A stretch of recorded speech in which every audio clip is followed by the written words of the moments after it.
my father humiliated me at my own mother's birthday dinner, screaming that I would always be second best to my sister. He had no idea I was the one who had been secretly paying his mortgage for the last 5 years. So I smiled, cut him off completely, and set a trap that would expose my sister's web of lies and leave them both with nothing. This is where the story truly begins, and you won't want to miss what happens. Make sure you're subscribed to see it through to the end. We're always curious. Where in the world are you all watching from today? Let us know in the comments. The flu had settled deep in my bones, a heavy, aching misery that left me weak and shivering. I'd spent the last 3 days curled up on my sofa, cocooned in blankets, surviving on tea and broth while my husband, Nicholas, hovered with a worried frown. That evening, I was finally feeling marginally human. I'd managed to shower and was sitting at my desk, trying to reschedule the work meetings I'd missed when my phone buzzed. It was a text from my father, David. "Need you to call me, urgent, about the house." A familiar knot of dread tightened in my stomach. It was always urgent, and it was always about the house.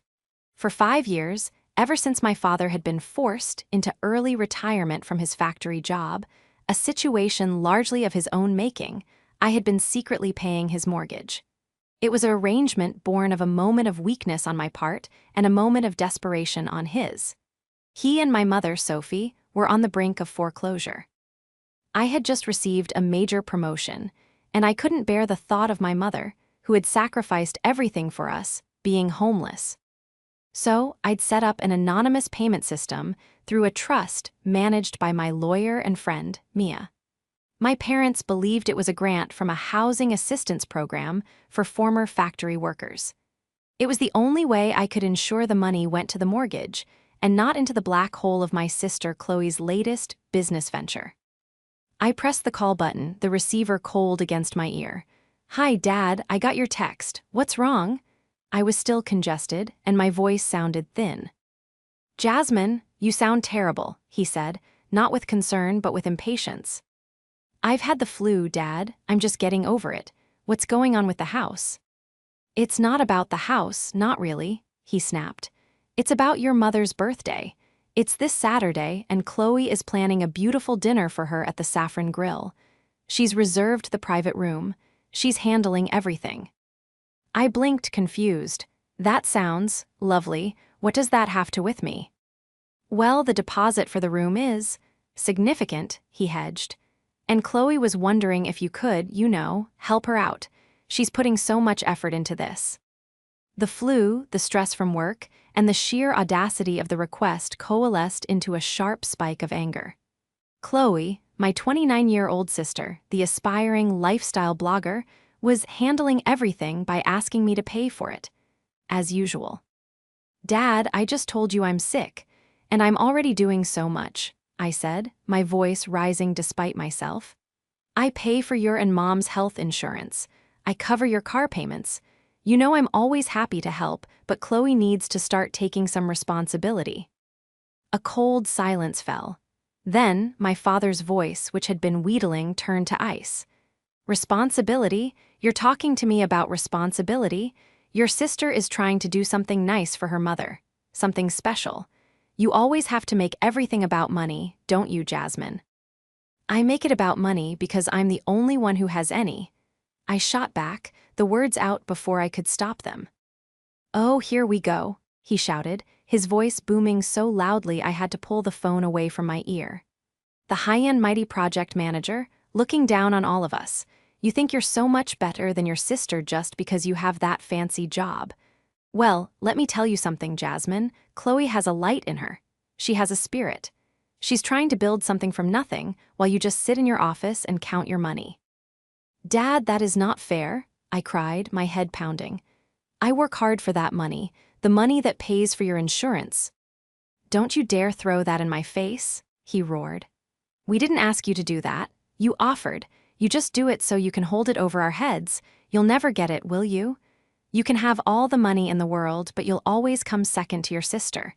You always have, and you always will." The words hit me like a physical blow, knocking the air from my lungs. All my life. Every recital, Chloe's mediocre performance was artistic, while my flawless one was robotic. Every report card, her C, S were a sign of a creative mind, while my straight A's were proof I didn't have a social life. It was the unspoken truth of our family, the heavy blanket I'd lived under for 34 years, now finally spoken aloud in a blast of pure, unadulterated spite. The house, the mortgage, the insurance, the cars, all of it was just a tax I paid for the privilege of being the lesser daughter. A strange, cold calm washed over me, extinguishing the feverish anger. I leaned back in my chair, my voice dropping to a quiet, even tone. "You're right, Dad, I finally get it." "Good," he said, breathing heavily, sensing victory. "So you'll call Chloe about the deposit." I almost laughed. "No, I won't be calling Chloe. And you're right, she's so full of light, I'm sure she'll have no problem covering the deposit." I paused, savoring the small, sharp click of the puzzle piece falling into place. "And from now on, you can let her pay your mortgage too, I'm done." I ended the call. My hand was perfectly steady. The flu, the ache, the fever, it all felt distant. I had just cut the cord. I should have been terrified. I should have been devastated. Instead, for the first time in my life, I felt a startling, profound sense of peace. The betrayal, I realized, wasn't just the phone call. The betrayal was my entire life. Nicholas found me a few minutes later, still sitting at my desk, staring at the black screen of my phone. He placed a mug of tea beside my hand. "You look like you've seen a ghost," he said softly, rubbing my shoulders. "Was that your father?" I nodded, leaning back into his touch. He finally said it. "Said what, honey?" "That I'll always come second to Chloe." Nicholas let out a long, slow breath. He'd been a witness to my family's toxic dynamic for the 10 years we'd been together. He despised it, but he respected my attempts to manage it. "Jasmine, I'm so sorry. What brought this on?" "Mom's birthday dinner. Chloe is planning it and wants me to pay the deposit for the private room. I said no, and he exploded." "Good for you," he said, his voice firm. "For saying no, I mean." "I said more than no, Nick," I admitted, my voice small. "I told him I was done. I told him to let Chloe pay the mortgage from now on." Nicholas froze, his hands stilled on my shoulders. "Jasmine, you mean, you told him about the mortgage?" "Not exactly, I just said let her pay it." I don't think he understood. Not really. He thinks the house is covered by that grant. I finally turned to look at him, meeting his steady, concerned gaze. "I'm cutting them off, Nick, for real this time. The insurance, the car payments, and the house, I'm calling Mia tomorrow." He studied my face for a long moment, then a slow smile spread across his. "Okay," he said. "It's time. It's long past time. What do you need from me?" "Just be here. This is going to get ugly." "I'm not going anywhere," he promised, kissing my forehead. "Now drink your tea, you still have a fever." The ugliness started less than an hour later. My phone, which had been silent, rang again. It was my father. I ignored it. It rang again immediately. I ignored it. Then a text. "Jasmine, call me now." "This isn't funny. What did you mean about the mortgage?" "Pick up the phone. Your mother is upset." I silenced my phone and showed the texts to Nicholas. "He's starting to figure it out," I murmured. "He'll be blaming you for upsetting Sophie, not himself for being a monster," Nicholas predicted darkly. "Let him stew. You need to rest." He was right. I was exhausted, but the cold adrenaline was still pumping. I turned my phone off completely, something I never did, and let Nicholas lead me back to the sofa. The next morning, I woke up feeling clearer, both in my head and in my sinuses. The fever had broken. I turned my phone on, and it immediately exploded with a cascade of notifications. 23 missed calls, 17 from my father, 6 from my mother. A dozen texts, each more frantic than the last. "Dad, Jasmine, I'm serious. I just got an email from the bank about the mortgage payment. It's late. The grant program always pays on the 1st. "Mom, Jasmine, honey, please call. Your father is in a state. He said you had a fight. Please just talk to him." "Dad, you did this. This is your fault. You canceled the grant. You're trying to make us homeless." "Mom, please, Jasmine, what is going on? What did you mean about Chloe paying the mortgage? She can't even pay her own rent. That last text from my mother, a flash of accidental, desperate honesty, was the one that stuck. She can't even pay her own rent. My sister, the successful blogger, who was planning a lavish dinner at the Saffron Grill. I saved a screenshot of the text.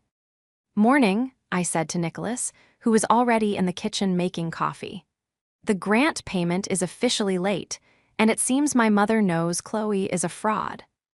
And yet, she still lets your father worship the ground Chloe walks on," he said, handing me a mug. "It's enabling, plain, and simple." "I know." I took a sip of coffee, the hot liquid grounding me. "I'm calling Mia. It's time to pull the plug.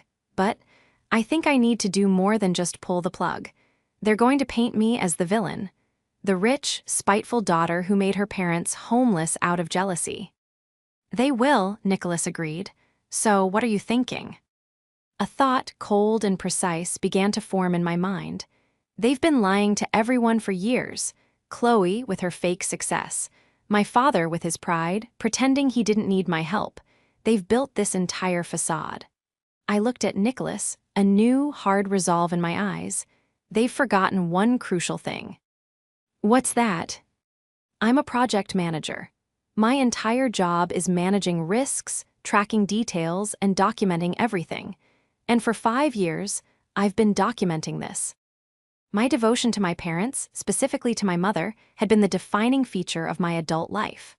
Sophie was a kind, gentle woman, but one who had been worn down to a nub by my father's bluster and disappointment. She was the peacemaker, the one who would slip me $20 when I was in college after my father had refused, whispering, "Don't tell him." She was the one who genuinely celebrated my successes, even if she did so in private, so as not to upset Chloe. Everything I did was to protect her. The health insurance was for her. The car payments were so she could have a reliable vehicle to visit her sister. The mortgage was so she would never have to suffer the humiliation of losing her home, a home she had painstakingly built over 40 years. My father, David, saw these acts not as support, but as obligation. In his mind, I was the responsible one, which was his code for boring and dutiful. I was the pack mule, expected to carry the family's burdens without complaint, while my sister Chloe was the show pony, meant to be admired.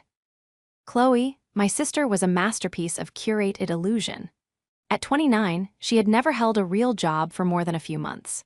Her entire identity was wrapped up in her influencer brand, which seemed to consist of taking artfully staged photos of lattes, borrowed designer bags, and meals at restaurants she couldn't afford. Her social media was a pastel-hued fantasy of success, full of captions about living your truth and building an empire. In reality, she lived in a tiny, rented apartment, drowning in credit card debt. But to my father, she was a star. He bragged about her thousands of followers, most of whom were likely bought, and her brand partnerships, which were usually just free samples of face cream. Chloe, for her part, had mastered the art of weaponizing my father's favoritism. She was perpetually in crisis, perpetually the victim. She would call my father, weeping, about how hard it was to be a creative, how draining it was to be so empathetic to the world. My father would then call me, demanding I help my sister, which always meant giving her money. The last time I'd seen her in person was a month ago. She'd shown up at my house unannounced, dressed in a brand new designer coat, and immediately started complaining about her landlord. "He's just evil, Jasmine," she'd sighed, flopping onto my plush sofa. "He doesn't understand the pressure I'm under. He's threatening to evict me over one late payment." "Chloe, this is the 3rd time this year," I said, trying to keep my patience. "Exactly, he's harassing me," she'd countered, completely missing the point. "Anyway, I was thinking, since you and Nick are doing so well, maybe you could just, co-sign a new lease for me, just until my new sponsorship deal comes through." I had refused, politely but firmly. She'd stormed out, accusing me of being jealous of her freedom. Now, remembering that conversation, I realized the full extent of her manipulation. She wasn't just irresponsible, she was a predator, and my parents were her primary victims. And I, by providing the financial safety net, had been her chief enabler. My father's call had shattered the entire system. He had confirmed, in no uncertain terms, that my sacrifice meant nothing. I was just the bank, and the bank was now closed. I dialed Mia. "Jasmine," her cheerful voice came through the line. "Tell me you're calling to finally schedule that spa day." "Not exactly, Mia," I said, my voice grim. "I'm calling to pull the plug on Project Nightingale." Project Nightingale was the code name we'd given the trust that paid my parents' mortgage. Mia was silent for a beat. "Oh, wow, okay, it finally happened, didn't it?" "It happened. He chose Chloe, and he made sure I knew it." "Jasmine, I'm so sorry, but also, I'm proud of you. So, what's the plan? Just stop the payments? Because the next one is overdue. The bank has already sent the first notice to the trust, which, per your instructions, we haven't forwarded." "That's the first step," I said. "I want the foreclosure process to begin. Officially, I want them to get the scary letters. The ones with TH. E red ink." "That's easy," Mia said, her tone shifting from friend to lawyer. "They'll get a notice of intent to foreclose in about 2 weeks. But Jasmine, are you sure you want to let it go that far? What about Sophie?" This was the hard part. That's where the second part of the plan comes in. I'm not going to let them lose the house. I'm going to buy it. Mia let out a low whistle. "How, at the auction?" "No, I'm going to make them an offer. I'm going to set up a new LLC, and that LLC is going to offer to buy the house from them in a short sale for the exact amount owed on the mortgage. It will save their credit from a foreclosure, and they'll be so desperate, they'll have to take it." "And then what?" Mia asked, clearly catching on. "You'll be their landlord." "I'll be their landlord," I confirmed. "And I'm going to need you to draw up the tightest, most ironclad lease agreement in human history. No lifestyle bloggers living rent-free.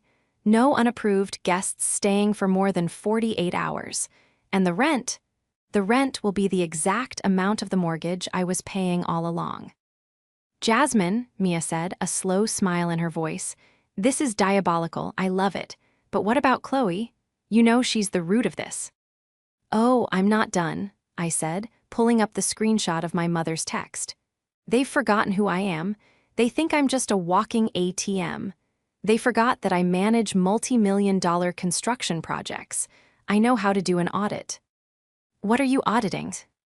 "My sister. I'm going to find out exactly where all her money is coming from, because it's not from me anymore. And if my mom is right that she can't pay her own rent, how is she planning a party at the Saffron Grill?" I looked at my wall, at the framed photo of my mother, Sophie, smiling on a beach vacation I had paid for. They've been living in a fantasy.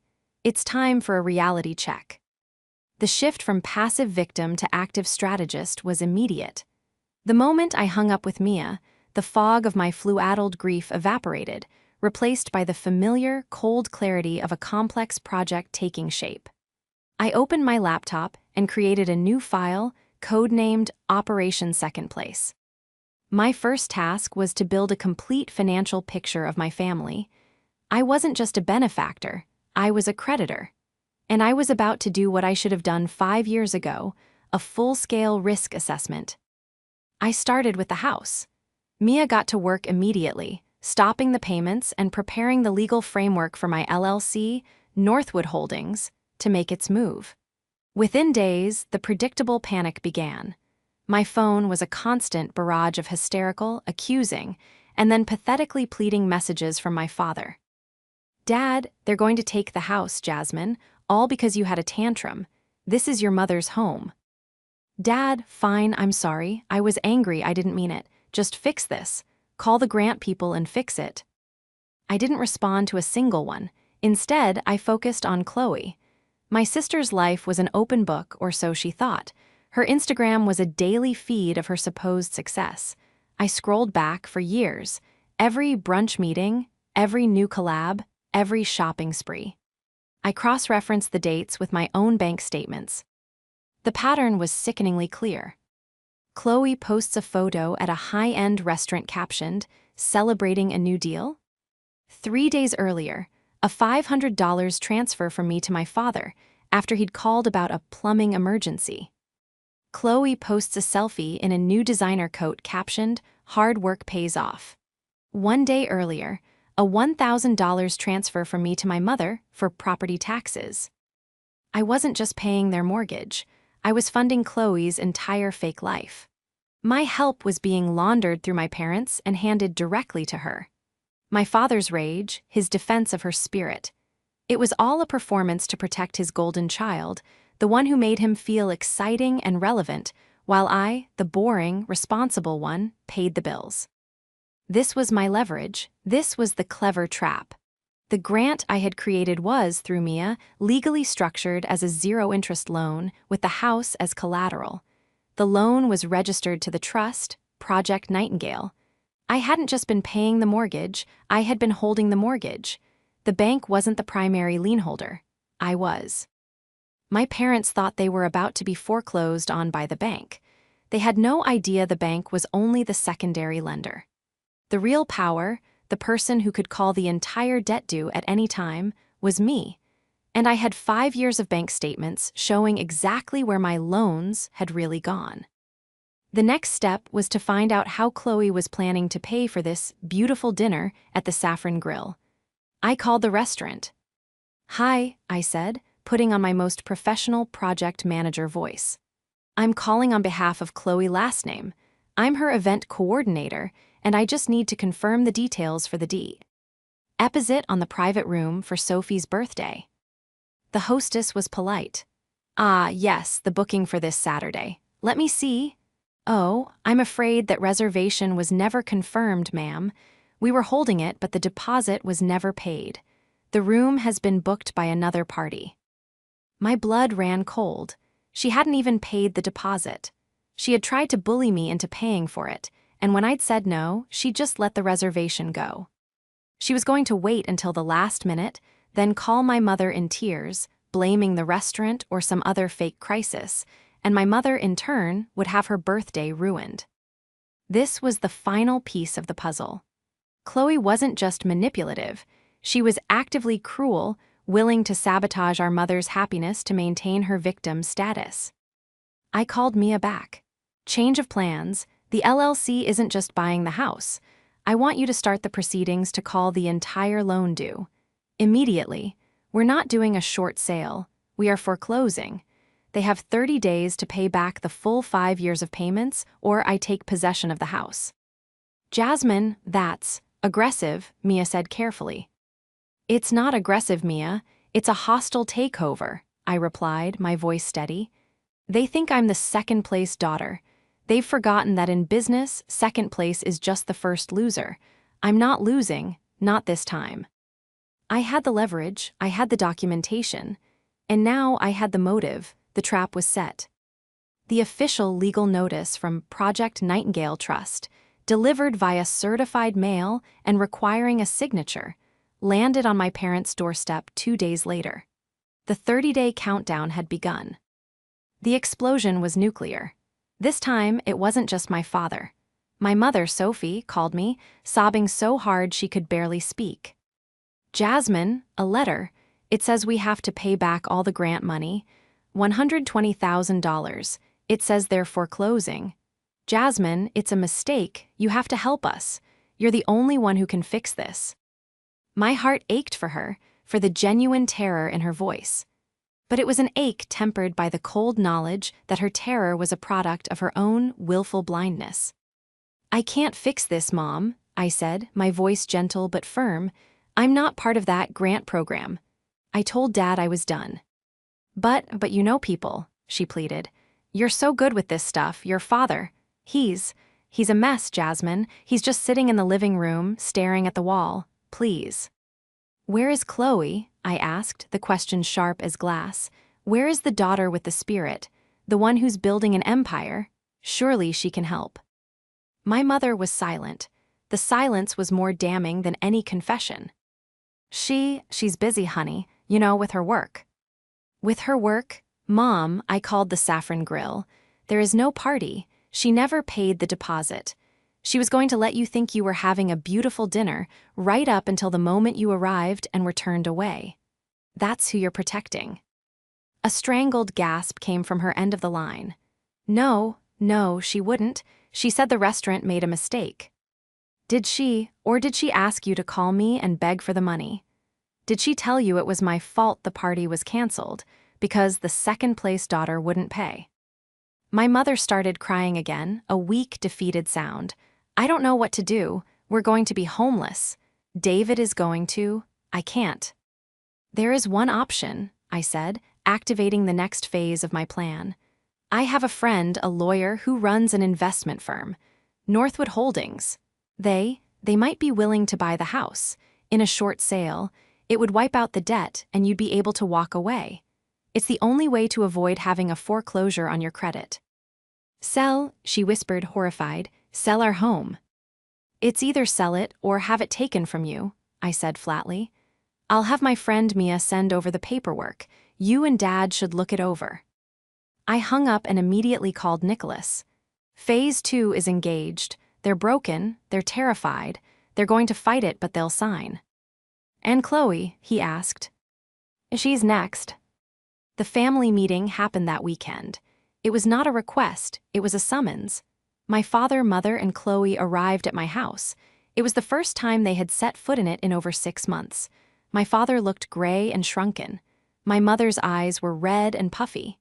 Chloe, however, was a vision of indignant rage. She swept in, still wearing her designer coat, her face a mask of contempt. "I cannot believe you, Jasmine," she spat, before she was even fully in the room. "Letting this happen, making Mom and Dad sick with worry, all because you're jealous."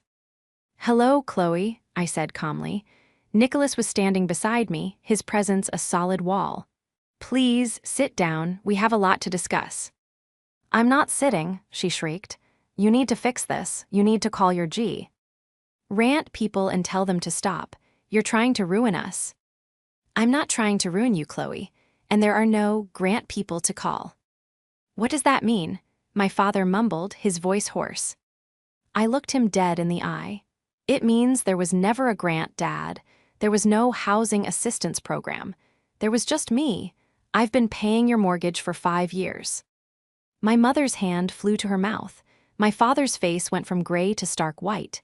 Chloe just stared, her eyes narrowing. You're lying," Chloe said, but her voice faltered. "Am I?" I turned to my laptop, which was connected to the large TV in our living room. I clicked a button. A spreadsheet appeared on the screen. "This," I said, my voice resonating with the cold authority of a boardroom presentation, "is an audit of Project Nightingale. On the left, you'll see every mortgage payment I've made since 2020. A total of $121,450.60, and on the right." I clicked again. A second set of columns appeared, filled with bank transfers, restaurant charges, and boutique names. "Is where the money I gave you in addition to the mortgage went. This $500 for the plumbing emergency on March 12th. It's funny, because on March 14th, Chloe, you posted this." I clicked, and her Instagram photo of a brunch meeting appeared. The bill at that restaurant for 4 people was $480. I continued, line by line. The property tax money that became her new coat. The car repair fund that paid for her weekend spa trip. I had it all. The dates, the amounts, the Instagram posts. It was a meticulous, undeniable record of their fraud. My mother was openly weeping now. David, you told me.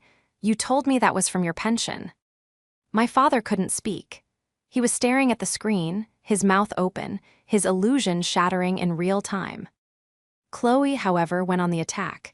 "You spied on me, you're a psycho, you've been stalking me." "It's not stalking when you post it publicly for the world to see, Chloe," I said. "It's not stalking when you use my father as a go-between to steal my money. Money I gave to keep a roof over our parents' heads. Money you used to build a life that is a complete and total lie." You bitch," she screamed, lunging at me. Nicholas stepped in front of me instantly. "Don't you dare," he said, his voice a low growl she had never heard. You will sit down or you will leave. Chloe recoiled, shocked. She looked to our father. Dad, are you going to let her talk to me like this? My father finally looked up. He looked at me, at the spreadsheet, at Chloe. He saw the designer coat. He saw his weeping wife. And for the first time in his life, the programming broke. Sit down, Chloe, he whispered, his voice broken. Just sit down. The fight was over. The spell was broken. And I hadn't even presented my final solution.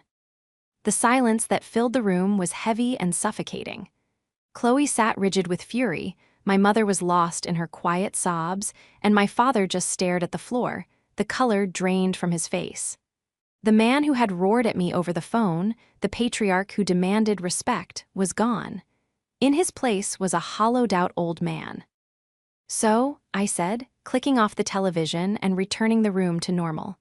We have established the facts. 1, I am the sole lien holder on your house. Project Nightingale is my trust. 2, the loan is in default. 3, a significant portion of the money I have provided for emergencies has been diverted to fund Chloe's lifestyle. I walked over to the coffee table and placed a single, neatly bound document in front of my father. What is this? He asked, his hand trembling as he reached for it. That is an offer from Northwood Holdings, the LLC I mentioned to Mom. They are prepared to buy the house, effective immediately, for the exact amount owed on the loan, $121,450.60. It's a short sale. You will sign the house over to them, the debt will be considered paid in full, and the foreclosure action will be dropped. Your credit will be saved. My father fumbled with the pages, his eyes scanning the legalese he couldn't possibly understand. But, we'll have to move, we'll be homeless. No, I said, you won't. Part of the agreement is a 1-year lease, which Northwood Holdings will offer you. A tiny flicker of hope sparked in my mother's eyes. A lease. I placed a second document on the table. This is the lease agreement. You will be allowed to stay in the house as tenants. My father's relief was palpable. He slumped, grabbing for the lease. Thank you, Jasmine, God, thank you. I don't know. You should read the terms before you thank me, I interrupted. Nicholas, would you mind? Nicholas, who had been silent, stepped forward and picked up the lease. He read from it in a clear, neutral voice. Section 4A, Rent. Rent shall be set at $2,000 per month due on the 1st. This amount covers the principal, interest, taxes, and insurance on the property. He paused. It is, you'll note, the exact amount of the mortgage I was paying. My father flinched. Section 5C, Occupancy, Nicholas continued.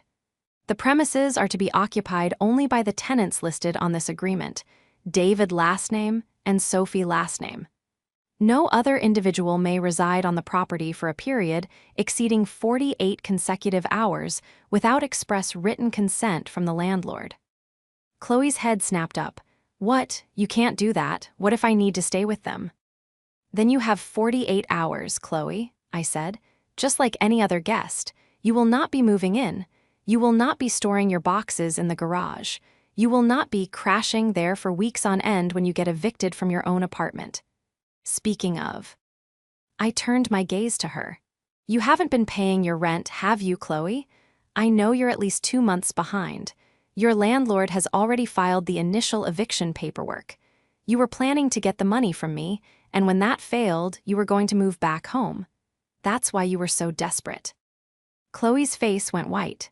She had thought her deceptions were brilliant, but she was sloppy, leaving a trail of public records a mile wide. You have no proof, she stammered. I don't need proof. I just need to enforce my lease. If you are there on the 3rd day, Mom and Dad will be in violation, and the eviction process will begin for all of them. Are you willing to risk that, Chloe? Are you willing to make Mom and Dad homeless for real, just so you have a free place to stay? Chloe looked at me with pure, unadulterated hatred. This was the real confrontation. The house was just a building. The true battle was for control, for the resources she had leached for a decade. And finally, I said, looking back at my father, there's the matter of the $60,000. The money that I can prove was diverted from its intended purpose. The emergency funds that became Chloe's shopping sprees. "Jasmine, please," my mother whispered. "We will pay it back, somehow." "You don't have to," I said. "I'm willing to forgive that debt, on one condition." All three of them looked at me, trapped. "Chloe," I said, my voice dangerously soft. "You are going to get a job, a real W-2 job with a paycheck, and you are going to pay for your own apartment. You will provide me with a copy of your signed lease and your first 2 pay stubs. You will be financially independent of my parents. You will not ask them for $1 more." "That's insane," she shrieked. You can't make me get a job." "No, I can't," I agreed. "But I can choose not to forgive the $60,000 debt. If I don't get that proof of employment and that lease from you within 30 days, I will not forgive the debt. Instead, I will file a civil suit against all 3 of you, you for fraud and them for conspiracy, for the full amount. And I will win. I have the bank statements, I have the texts, I have the Instagram posts. It's a slam dunk case, and my lawyer is already drawing up the complaint." I let the threat hang in the air. Ruin, public, legal, financial ruin. "Or," I continued, "you can get a job. The debt vanishes. Mom and Dad get to stay in their home, and this all goes away. The choice is yours. You have 30 days to sign the sale agreement and the lease. And Chloe, your 30-day countdown starts now." The weeks that followed were a tense, cold war. My parents signed the sale agreement and the new lease within 48 hours.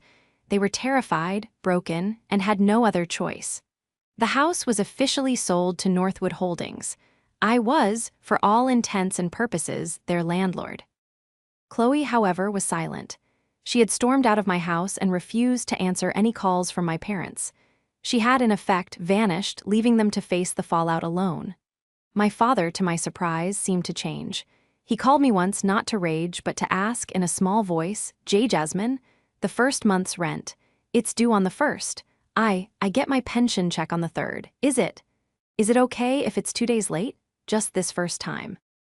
"That's fine, Dad," I said, feeling a strange, hollow pity. "I can set up the automatic payment for the 3rd of the month. That's not a problem." "Thank you," he whispered, and hung up. The lion had finally become a mouse. The real showdown, however, was yet to come.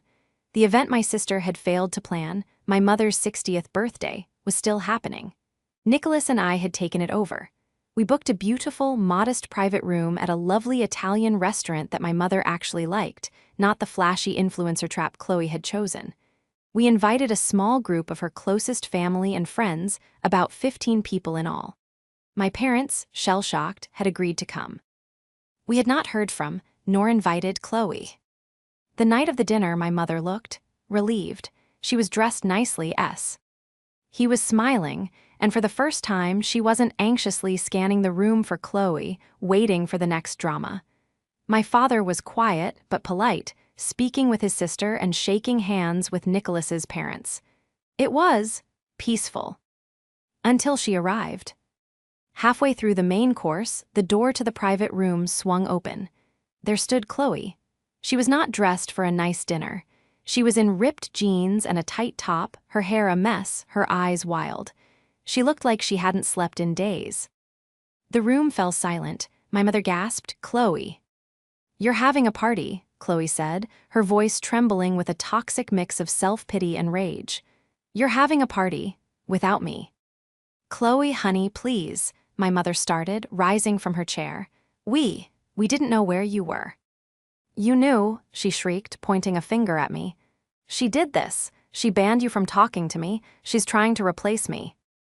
I slowly placed my napkin on the table and stood up. "No one is replacing you, Chloe. We just didn't think you'd want to come to a second-place party." The other guests, my aunts, uncles, my mother's friends, looked on, horrified and confused. "You think you're so clever," Chloe snarled, taking a few steps into the room. "You think you've won. You took my parents' house. You're evil, Jasmine. You're a monster." "I am their landlord," I said, my voice cutting through the room, clear and cold. "I am the one paying the bank, just as I was the one paying the bank for the last 5 years. The only thing that has changed is that the arrangement is now official. You forced me out," she cried, tears of rage starting to stream down her face. You ruined my life. I lost my apartment. I'm living in my car, all because of you." A collective gasp went through the room. This was her trump card, her final, desperate bid for sympathy. She was the victim, homeless and alone, destroyed by her cruel, wealthy sister. My father started to rise, his old instincts kicking in. "Chloe, in your car." I put a hand up, motioning for him to stop. I just looked at her. I didn't feel anger. I didn't feel pity. I felt nothing. "Yes, Chloe, you're in your car," I said. "And do you know why you're in your car? Is it because I stopped giving you my money? Or is it because, in the last 30 days, you have not applied for a single job?" She stared at me, dumbfounded. "You see," I continued, speaking to the whole room, "I gave Chloe a choice. I would have forgiven all the money she stole from me, over $60,000, if she did just one thing. Get a job, any job, to prove she could finally stand on her own 2 feet and stop bleeding our parents dry. But she didn't, did you, Chloe?" I walked over to my purse and pulled out a stack of envelopes. She didn't because she was too busy. She was busy applying for 3 new high-limit credit cards. She was busy trying to get a personal loan, using our parents' old home as collateral, which she was denied for because I own the house. She was busy messaging my husband, Nicholas, asking him for money behind my back. I threw the envelopes on the table. They were the credit card rejection letters. They had been mailed to my parents' house, her last known address, and my father, bless his new, terrified honesty, had given them to me. Chloe's face crumpled. It wasn't sadness. It was the blank, total humiliation of a con artist whose every last mark had been revealed. My mother, who had been watching this with a hand over her heart, finally made her move.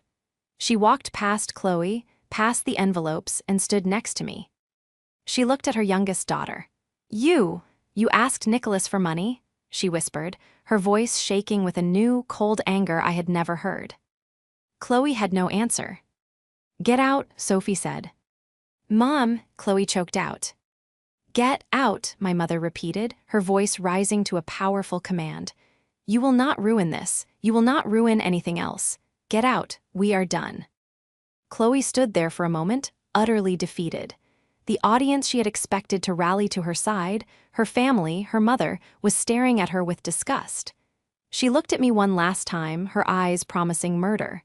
Then she turned and she ran. The door slammed shut.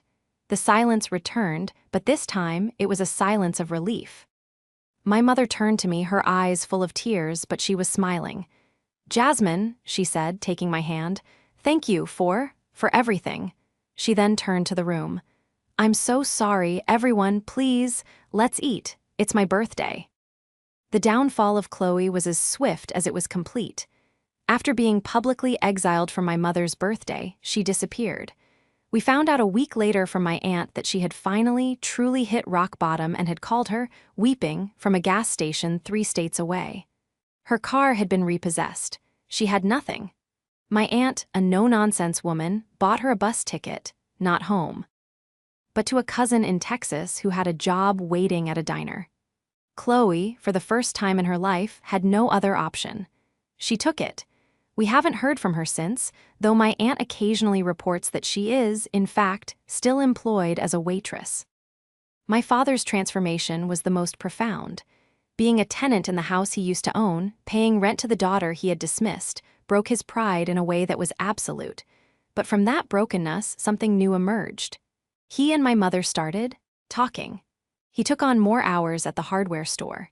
He started fixing things around the house himself, not out of obligation, but, it seemed, out of a newfound respect for the property. Our relationship is not fixed. It will never be the warm, loving bond I see in movies. But it is functional. I am their landlord. They are good tenants. They pay their rent on the 3rd of every month. When I come over, my father makes me a cup of tea and asks about my work, and he actually listens to the answer. The roaring lion is gone, replaced by a quiet man who seems, in his old age, to finally understand the value of the daughter he'd ignored. The greatest healing, however, was with my mother. In the weeks after the dinner, she and I began to talk, really talk. She admitted her guilt, her weakness, her fear of my father's temper, and her own blindness to Chloe's manipulations. I wanted her to be happy," she told me, crying. "And I let her convince me that you were the strong one, that you didn't need me. It was the biggest mistake of my life, Jasmine." We started having lunch, just the two of us. We went to the spa Damia had always wanted me to schedule. I was no longer her savior or her bank. I was just her daughter. As for me and Nicholas, our life is quiet. We're planning a trip to Italy, something I'd always put off because of family obligations. My phone doesn't ring with emergencies anymore. My bank account is my own. The Operation Second Place file on my computer is closed. Last week, I received a package in the mail. It was a small, hand-carved wooden bird. It was from my father. He'd made it in his workshop. The note attached was only 3 words, "For your garden." It wasn't an apology, not really. But as I placed it on my windowsill, watching the morning light catch the wood, I realized it was something better. It was a start. I wasn't second place anymore. I was just Jasmine. And for the first time, that was more than enough.